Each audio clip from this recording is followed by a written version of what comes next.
Wholesale department અને લેવેચવાળા ખાસ ધ્યાન રાખે. કોઈ પણ સોનીનો દીકરો તમે અહીંયા ઢાળનો બદલો કરવા આવે છે, એકવાર એનું અમારું સર્ટિફિકેટ આવે છે, એની અંદર એની સાઇન લઈ લ્યો.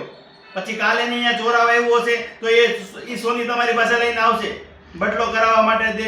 લઈ આવો તમે 50 રૂપિયા કમાણા હોય અને તમારે ભરવું પડે છે સોનું, તો ખાસ ધ્યાન રાખજો. હોલસેલ વાળા કોઈ પણ હોય, સોગંદનામું એફિડેવિટ પાકાભાઈ આવે છે, એમની અંદર એની સહી લઈ લ્યો કે આ માલ મારો છે, મારા પોતાનો છે, મારા ગ્રાહકનો છે, આ કોઈ ચોરીનો માલ નથી. હું તમારી જોડે વ્યવહાર કરું છું, તમારા માલ ગ્રાહકના માલનો વેપાર કરું છું.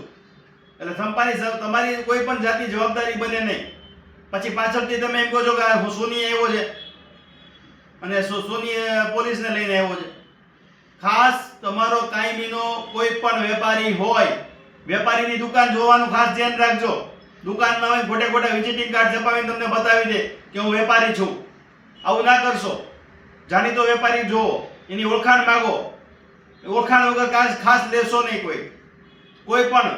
બુલિયન વાળા ખાસ ધ્યાન રાખે. માણેક ચોકમાં અત્યારે નવા વિઝિટિંગ કાર્ડ છપાવી અને ખોટા વિઝિટિંગ કાર્ડ છપાવીને તમને ઓળખાણ આપીને ખોટી ઓળખાણ આપે છે.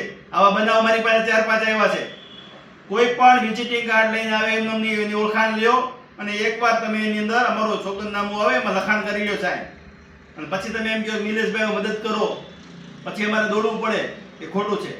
અસ્તુ વંદે માતરમ.